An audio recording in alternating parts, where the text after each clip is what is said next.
I didn't get into global agriculture right away. I knew it was important, but I didn't really know it. I actually didn't leave the country till I was 28 years old, about 2012, with a group to Brazil.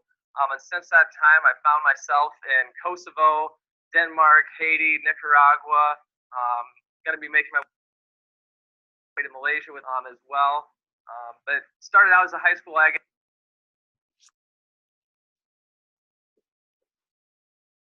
Figure out that global activities were important. I'm Samantha Alvis. I'm currently the Director of International Programs at the Association of Public and Land-Grant Universities. I'm kind of a little bit like Brad. I didn't start on my global journey until I was in my master's program. But since then, I have traveled to more than 20 different countries. I've taught English in France, worked at a couple of different universities on the African continent, lived in Tanzania for a year, Kenya. So I think both of us have maybe came a little bit later to life, and we're so excited that all of you are participating and exposing your students to global learning opportunities. Yeah, so we are excited the accumulation of many events with the conference here on Friday afternoon. I know we have many great ag educators, extension personnel, and ag professionals just interested in global learning and agriculture joining us. And that's very exciting. Throughout the week, we've had some awesome opportunities to get involved with GLAG 18. We started off, we had the on-demand presentations back from last year. We implemented roundtables, which was a new thing this year, something that was very exciting. Allowed us to engage with each other each evening. And some of those themes that we hit on, we took a look at how do we bring global agriculture to our classroom. We took a look at how do we reach diverse learners. We looked at how we use technology with global agriculture and so forth. And then also we just kind of tied it all together. And really the theme of the week has been cultivating those global learners. And if you didn't get a chance to watch any of the on-demand presentations, they're still live on the website. You can access those at any time. If you haven't had a chance, definitely be sure to check those out. Before we really dive in, we wanted to thank all of you, our participants. We've really grown over the last few years, and we have 144 participants representing 36 states, 6 countries: Belize, Kosovo, Senegal, Ghana, Malaysia, and of course our 36 states in the United States that are represented. We're really proud that we have over 120 different entities represented in terms of different high schools that are participating, universities, extension programs, non-government organizations, our government entities, as well as partners just across the globe. So we're so excited that you're able to participate. We also wanted to do a shout out to our 4 watch parties that are happening, all at, I'm happy to say, ACLU member universities. A little shout out to my employer at the moment, University of Nebraska-Lincoln, Michigan State University, Iowa State University, and Purdue. We're so excited that your Teach Ag programs are participating as watch partners with us today.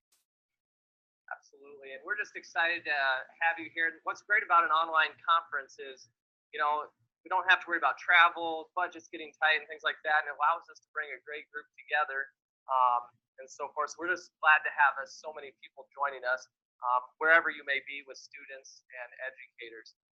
And we had to dress up today to see you all, but we hope that you guys are all cozy at home, maybe in your yoga pants, chilling, relaxing. And we just hope that you are wearing pants. I mean, if that's how you roll, that's fine, but that's the beauty of a online conference. So, but if somebody knocks at the door, make sure you take care of that first. Pants are optional, but maybe keep that to yourself, but no judgment here. Yeah, don't share in the chat box, please. But speaking of the chat box, I wanted to remind you that there's lots of ways to engage with us today. So on your screen in Adobe Connect, you'll see a chat box. Feel free to ask questions, interact with other participants, and have that exchange of information. And we've already decided that the 2 of us, Brad is the expert tweeter. So if you're a part of the Twitter sphere, please log on and use our hashtag GLAG18 and join that back channel conversation that's happening on Twitter as well. And I'm really just trying to catch Dr. Foster because we all know he is the king of Twitter, but I'm definitely working at catching it. Trying. It's not going to happen. Good luck. Yeah. Good luck. Yeah. So we also have a great group of Global Teach Ag folks with us. They're monitoring all those social media networks. So please do use that hashtag flag18 and keep those conversations going. One thing we just wanted to hit quick here was the conference in a box. If you were one of the first 100 registrants, you've got a conference in a box. There's a lot of cool things in there. We want to highlight some of those at this point. The most important, whether you have a conference on a box or you weren't one of the first lucky 100 participants, you have a conference program. So please keep this handy and look at it throughout the day. You'll find the program. We're going to do our best to keep on schedule and keep things on track. You'll also find information about all of our presenters so that we don't have to spend time going through the bio. So keep this handy, keep this as a reference. There's also some really great snacks from around the world that past participants at FLAG have recommended. So you can also use that hashtag #lag18 to tell us about snacks you might want to see in next year's lab. And all those snacks that are in here, the stories behind them are in your program as well. So make sure you check those out. I'm sure we're going to be in the chat box sharing that program link as well. So if you don't have the hard copy, you have that. There's also some great things in there. We're going to talk about pen pals a little bit later, bringing you up to speed. There's a nice book in there. You're going to want to make sure and check that out. There's another book that has awesome lessons for youth revolving around global concepts. And also make sure you're taking notes today. We've got the nice notebook from the National FFA organization out there. And then we also want to highlight the shirts. We'll get that up there so you can see a shot of that. With the Global TCHAG logo. There's a pretty cool story. We'll hit on that a little bit later. But definitely wear this with pride. And this box wouldn't be possible, nor would our program be possible without the thanks of our global learning partners. Please take a moment as you enjoy snacks, or you wear the bracelet, or you pull out the pencils or the notebook to thank our sponsors, our global learning partners, Penn State Extension, Penn State TCHAG, the Adventure Education Center in Costa Rica. We also have AgriCorps, Celebelize, Explorations by Thor, the Global Agricultural Learning Center at Hawkeye Community College, and also Iowa State University Agricultural Education and Studies Department. Michigan State University, National FFA Organization, the University of Nebraska-Lincoln, Purdue, and Vivaic, and the World Food Prize Foundation. So thank you all for your support, your participation. We couldn't do this without you. Yes, and like I said, I'm a Twitter guy, so get out there on Twitter. Thank our global learning partners. All this would not be possible without them, and it's truly great things. Now the question is, what happens if I experience technical difficulty? What you do is you freak out. No, not really. Don't freak out. Grab your program. You've got the link in the chat box if you don't have the conference in a box. But if you check out page 11 in there, page 11 has in case of an emergency. So if you have an issue where something's just not going right, there's help online. There's a telephone number to call. If all else fails, Dr. Foster's number's in there. You can get a hold of him, and he will make sure that you get in contact with the folks you need to get back up and running smoothly. And if you've ever worked with Adobe Connect, which is our platform for today, or really any online platform, you know that they can be fickle. So there's a small chance that we might have some technical difficulties here on our own. If you have problems hearing us, please let us know in the chat box. If our video goes down, for any reason, we'll have a message that comes up. We have a great team here at Penn State in the Dreamery that's helping us out. So we'll be back up as soon as possible, but don't worry if you don't find us here for a moment. Technology is great, but sometimes it can be a challenge. Very good. And with that, I think we're just about ready to get things kicked off. So Sam, if you take a moment and introduce our first presentation. Sure. So we're super excited to kick off with one of our 3 live presentations today. So we have Dustin Holland and Rachel Sanders from Ohio State Extension that are joining us. And you'll want to take a moment to look in your conference in the box, and they're going to talk to us about an update on pen pals for the 21st century for cultural experiences. So we'll hand it over to Dustin and Rachel. Here, I'm one of the Hello, everyone. I'm Rachel Sanders from the Global Impact STEM Academy in Springfield, Ohio, and I am here with Dustin Holland from the OSU 4-H Extension And we are here to talk to you today about some projects that we've been working on about updating the pen pal system. Most of the time when we hear pen pal, we think of paper and pencil, and we wanted to do a little bit more. So I'll take you to our first experience as to why we want to go global and think about agriculture and feeding the world and food security and discussions with kids. We are an ag bioscience-based STEM school here in Ohio. And one opportunity that we can push our kids to and strive through and learn about the global connections and through culture and food is the World Food Prize. So this kind of opened my eyes to the first process that we can do to show some collaboration globally with locally. So with that, we have a picture here showing some of the Nobel laureates with our students here at Global Impact. And through their successes here at Ohio at the Ohio Youth Institute, they were selected and able to go and participate in the Global Youth Institute.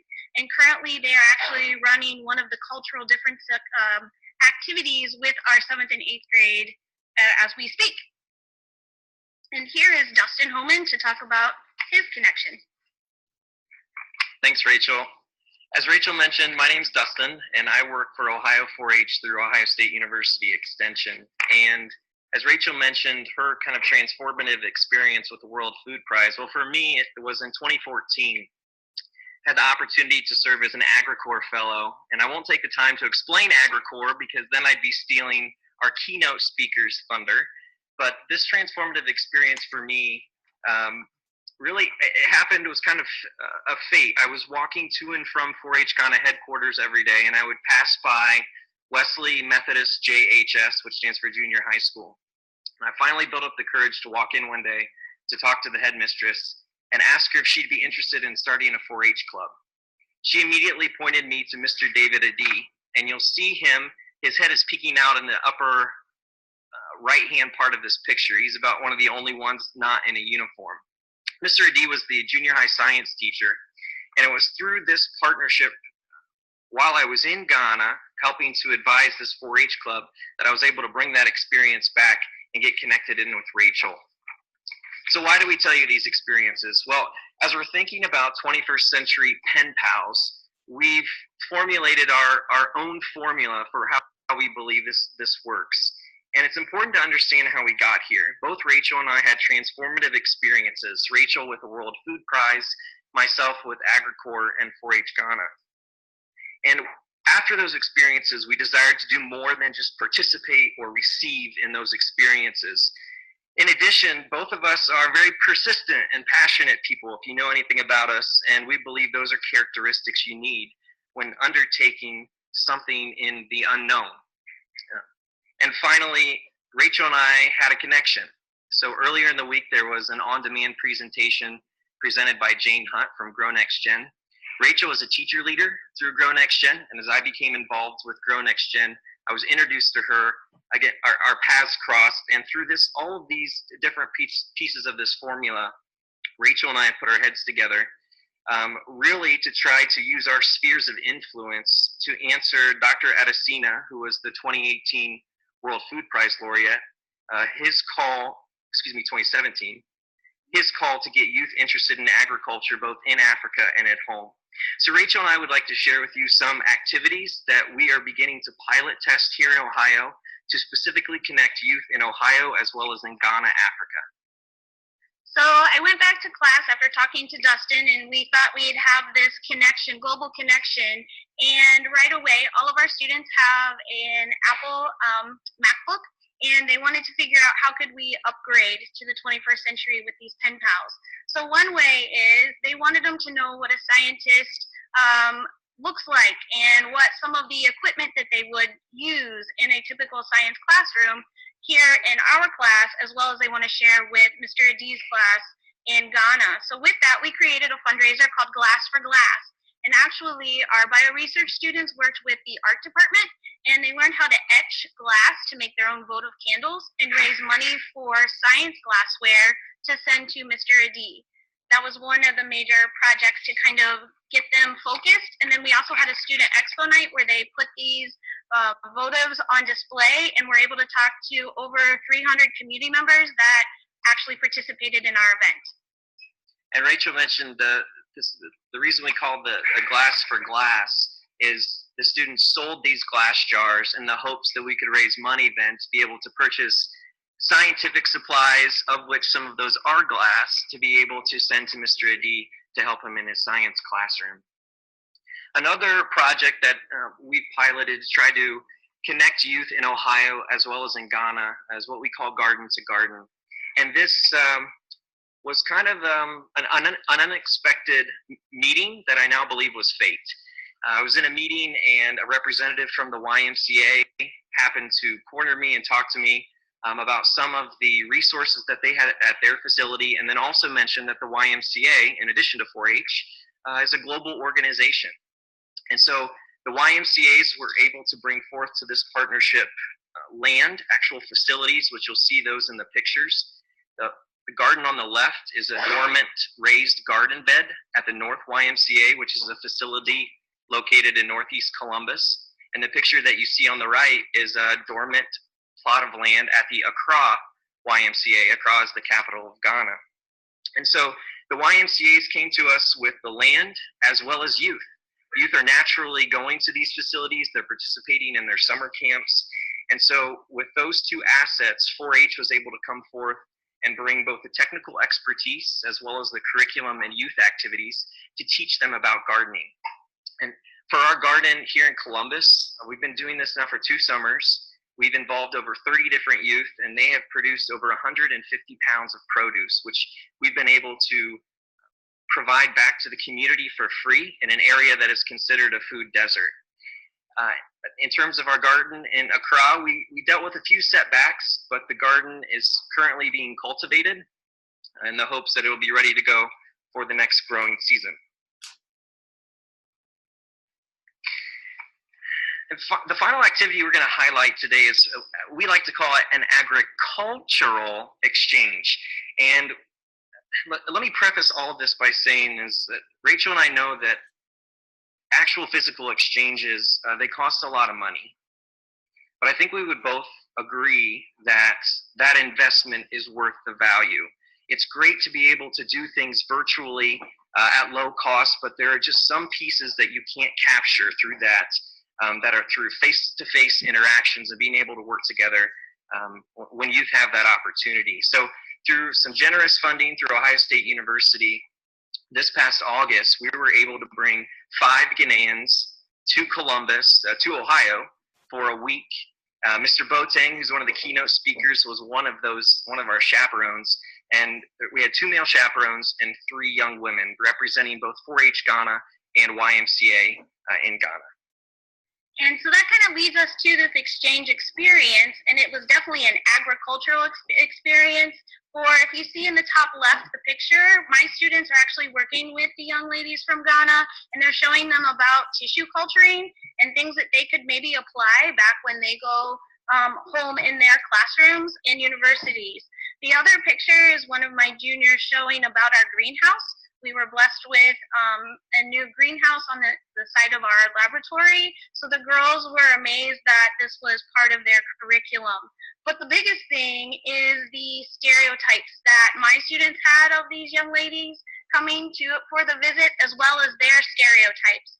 So their stereotype from Ghana was, why is there a school devoted to bioscience and ag bioscience? And then for them, my students were shocked when the first question they were asked from these young ladies is, what's your Wi-Fi password? That was kind of threw them for a loop, and they weren't expecting that. So they were automatically exchanged Twitter handles, Instagram accounts, Facebook, and now this is how we're updating to the 21st century in pen pals.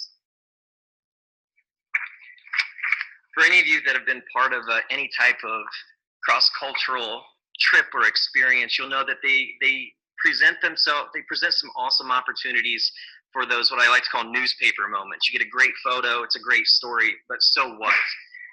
While the girls were here, we asked them during the week to observe things that they see, listen to what people are saying, and at the end of the week, we had a little ceremony. We asked each of them to stand up and to tell us what they plan to do based on what they saw in Ohio once they got back to Ghana.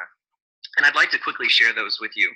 Fame, who's the girl here in the photo on the left, said that when she returns to Ghana, she wanted to start a girls' green club. She came up with that at her school in order to get girls excited about agriculture. And I believe part of that is because she came here to Global Impact and saw girls who were excited about agriculture.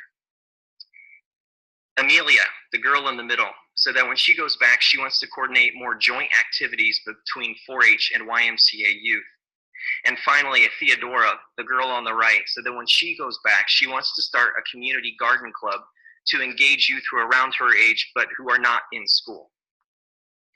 As I mentioned earlier, these in-person exchanges were very vital in building working relationships among stakeholders from different cultures. And we encourage the continuation of this. We will encourage the continuation of this, even though the direct funding that we had, the initial funding that we had, has ceased. So looking at some of the barriers that we are experiencing currently is, yes, we did the glass for glass, and we have raised over $200 to buy some glassware or small science equipment to send. But we're looking at ways to ship to reduce the cost.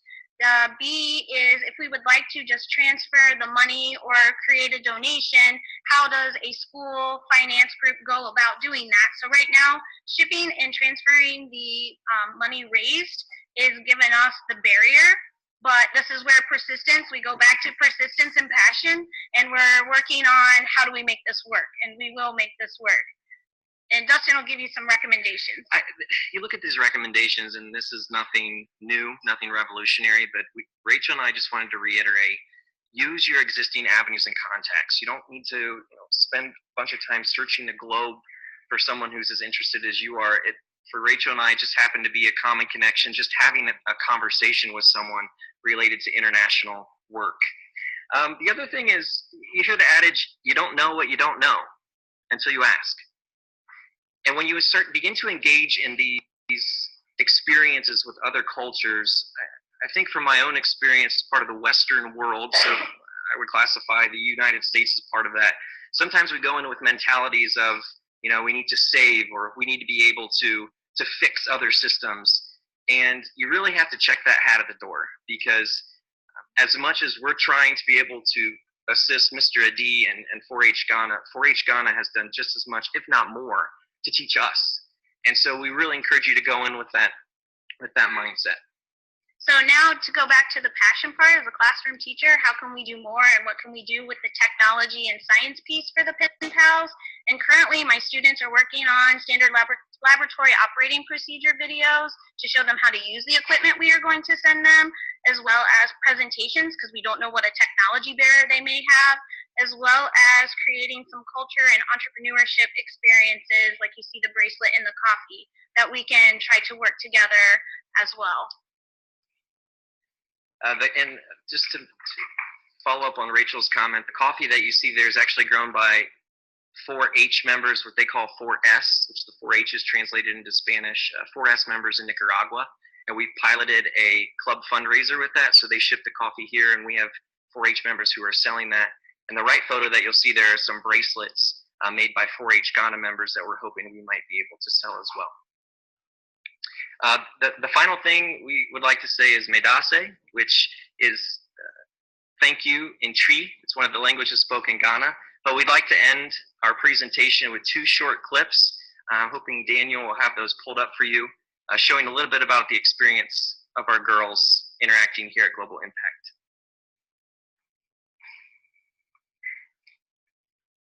Ghana, songs of praise, songs of war, that brought peace and souls. The videos are loading. Yeah, so tell the warriors the fought.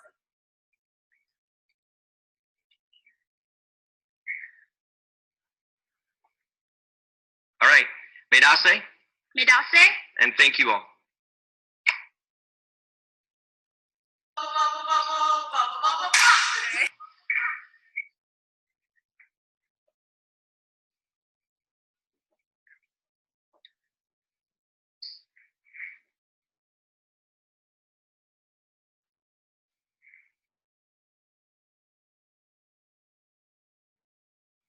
There was a couple questions in the chat box, and we can answer those very briefly. One of the questions from Iowa State University was asking, how did the girls' parents react to their interest? I would assume that positively, because the parents allowed the girls to come here, but we really did not get into that with the girls, asking them how their parents' perception. There is a general perception, as you may know, of agriculture as a poor man's profession. And so as we designed this experience here, we purposely wanted to show the girls that there are people who are very successful and well off involved in agriculture here. And as far as the resources available to help with barrier of transferring money, I am currently working with my director as well as our financial director to see how schools can make that happen. So as soon as we do, I'll either post it on our school website for you at globalimpactstemacademy.org, or you can go to, I'll also talk to Grow Next Gen, and maybe that is something that we can add to their website as well, which is grownextgen.org. See if there's a question about, is there a 4-H program in Burkina Faso? I am not sure about that, but Mr. Boateng, one of our keynote speakers, may know about that, and so I'll hopefully you'll bring that up with him. And yeah, finally, Carolyn, thank you. I'd be happy to share some information about Nicaragua 4-H offline. Well, thank you so And Daniel, much. I think we'll transition things back to you. Thank you. So much, Dustin and Rachel, for sharing with us what you're doing with designing pen pals for a 21st century experience. There's so much technology that's available today to today's student that wasn't available even 10 or 5 years ago. Feel free to keep asking questions in the chat box and on Twitter. Dustin and Rachel and our other